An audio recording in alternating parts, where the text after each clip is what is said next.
주 동안 정말 고생 많으셨습니다. 자, 오늘만 보내면 이번 주도 이제 업무가 종료되네요.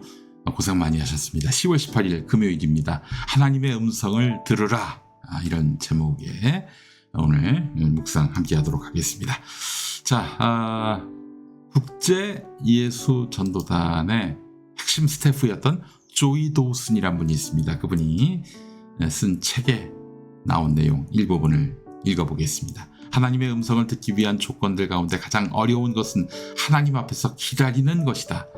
우리는 그분께 말씀하실 수 있는 충분한 시간을 드려야 한다. 그리고 그분의 음성을 듣되 우리의 관심의 초점을 우리의 문제가 아닌 그분께 맞추도록 해야 한다. 우리 문제에 대한 대답을 듣기 위해서가 아니라 하나님이 우리에게 말씀하고 싶으신 것은 무엇인지 말씀하실 수 있는 시간을 드려야 하는 것이다. 정말 그렇습니다. 그냥 내 요구사항만 떠들다가 끝나는 게 기도일 수는 없겠죠. 네. 자, 욥기 37장 1절에서 5절 말씀 함께 읽도록 하겠습니다. 폭풍이 나의 마음을 거세게 칩니다. 내부는 모두 하나님의 음성을 들으십시오. 그분의 입에서 나오는 천둥과 같은 소리를 들으십시오. 하나님이 하늘을 가로지르면서 번개를 땅 이 끝에서 저 끝으로 가로지르게 하십니다.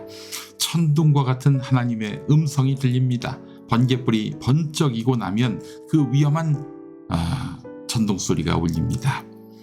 하나님이 명하시면 놀라운 일들이 벌어집니다. 도저히 이해할 수 없는 신기한 일들이 일어납니다. 네, 그 네 분이라고 하면 그 네 분이 누구일까요? 아마 욥과 그 세 친구들을 얘기할 겁니다. 일생 도움이 안 되는 욥의 세 친구들. 자, 이 말을 한 사람은 바로 엘리후입니다. 욥의 세 친구들이 더 이상 욥의 고난에 대해서 할 말이 없을 때 이제 등장하는 인물인데요. 친구들은 욥이 고난당한 이유를 네가 뭔 잘못을 저질렀기 때문이야, 이렇게 얘기를 하죠. 참 쉽게 얘기합니다. 이런 사람들이 많아요. 은근히 남의 고난 앞에서 야, 네가 뭘 잘못했고 뭘 잘못해서 이렇게 벌 받은 거야. 진짜 한 대 때릴 거 10대 때리고 싶죠. 그런 사람들은. 네. 자, 이때 욥은 자신의 무죄를 주장하면서 이들의 논리를 반박합니다. 그래요. 고난이 나의 잘못 때문에 온 것도 없지 않겠죠. 설령 그런 고난이라도 하나님이 바로잡기 위해서 매를 드신 거 아닐까요? 하나님의 어떤 축복과 간섭의 징표로서 해석해도 무리함은 없을 것입니다. 자, 어쨌든 이 친구들 그리고 욥 사이의 그 논쟁이 막다른 상황에 놓였을 때 젊은 엘리후가 중재자처럼 나타나서 자신의 견해를 제시합니다. 오늘 본문에서 엘리후는 마지막 연설을 합니다. 그는 하나님의 위대함과 그분의 능력을 자연현상을 통해서 묘사하면서 인간이 하나님의 능력 앞에서 얼마나 무력한지를 강조하고 있어요. 자, 우리가 하나님을 두려워하고 겸손하게 경외해야 한다. 두려워하기도 하고 존경하기도 해야 한다. 이게 경외한다 라는 말 아니겠습니까?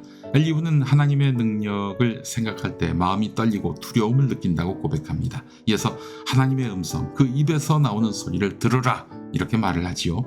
성경에서는 종종 하나님의 음성을 천둥 소리에 비유합니다. 시편 29편 3절에서 4절. 주의 음성이 물 위에 울려 퍼지고 영광의 하나님이 천둥 소리로 말씀하신다. 주의 목소리는 힘이 넘치고 위엄이 있다. 출애굽기 19장 16절. 셋째 날 아침 천둥과 번개가 치고 짙은 구름이 산을 덮었으며 나팔소리가 울려 퍼지자 백성이 두려워 떨었다. 요한계시록 14장 2절. 나는 하늘에서 큰 물소리와 같은 음성, 큰 천둥 소리와 같은 음성을 들었다. 우리 수요 예배 시작하기 전 인트로 때 이 성경 말씀과 함께 물이 흐르는 장면을 보셨죠? 수요 예배 좀 참석하세요. 참석 안 하는 분들, 얼마나 재밌는 시간인데.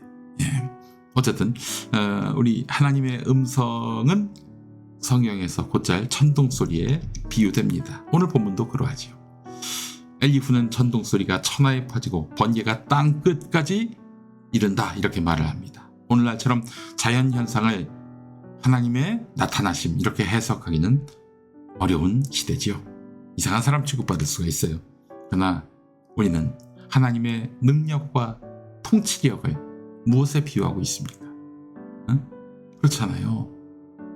아니, 하나님이 살아계셔서 우리 가운데 역사하신다고 했을 때 여러분 무엇에 비유하고 계세요?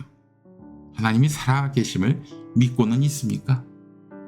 또 우리는 하나님의 말씀이 얼마나 위대하고 경외할 만한지 느끼고 있는지요. 하나님의 행하심은 인간의 지식과 경험으로는 사실 헤아릴 수가 없을 만큼 크고 경이롭습니다.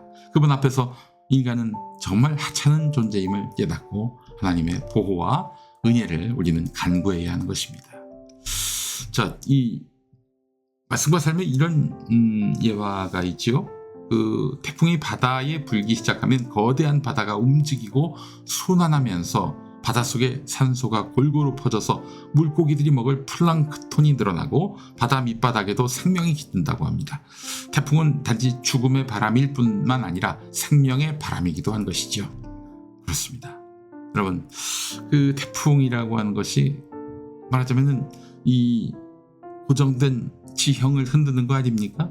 바닷속 지형을 흔드는 거 아니에요? 우리의 고난도 우리 삶을 많이 흔들 것입니다. 그 흔들림 속에 새로운 생명이 또 생명의 원천이 탄생하게 된다라고 생각했을 때 고난을 두렵다고 피하기만 할 것인가? 이런 생각을 또 갖게 됩니다. 하나님은 고난을 통해서 우리에게 새로운 삶의 길을 보여주고 계십니다. 은평 선결교회 한태수 목사님의 국민일보 예화를 하나 소개해보고자 합니다. 한태수 목사님이 전남 신안군 자은면에서 집회를 인도하기 위해서 배를 탔는데요. 자은면. 작년도 우리 기장총회가 그 자은도에서 있었잖아요. 뭐 거기까지 이제 다리가 나가지고 이제는 배 타고 들어가지 않아도 됩니다만은, 자, 그 자은면에서 배 타고 이제 들어가서 집회를 하려고 했는데 풍랑주의보가 내려서 배가 출항하지 못했습니다. 자, 하지만 장로님들이 대절한 유람선을 타고 이제 높은 파도를 정면으로 돌파하면서 자은도까지 갔습니다. 와, 선장 정말 대단히 능숙했다고 합니다. 배를 전속력으로 몰았는데 근데 보니까 파도를 정면으로 헤쳐나갔어요.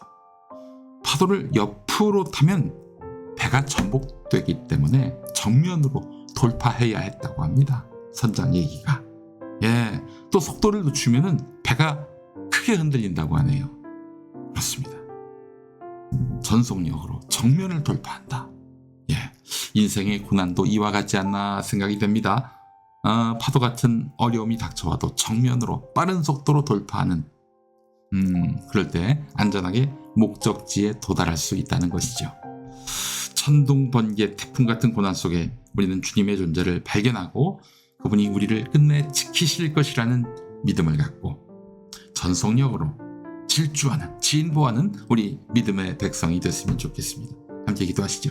하나님, 자연의 소리를 통해 전능하시고 통치하시는 우리 하나님의 음성을 듣게 해주옵소서.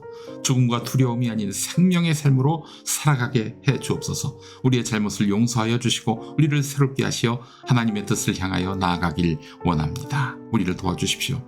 예수님의 이름으로 기도합니다. 아멘. 거친 파도 날 향해 와도 주님과 함께 나아가겠다는 찬양 마커스 워십의 주품에 준비했습니다. 이 찬양 함께 하시죠. 한국 기독교 장로회 총회 교육국이 만드는 말씀과 삶으로 매일 아침 하나님의 은혜 나누고 있습니다. 자, 오늘 저녁에 성역 공부 있네요. 시간 되시는 분들 교회로 오시고요. 저는 주일에 인사 나누겠습니다. 여러분 행복한 금요일 또 주말 되시기 바랍니다.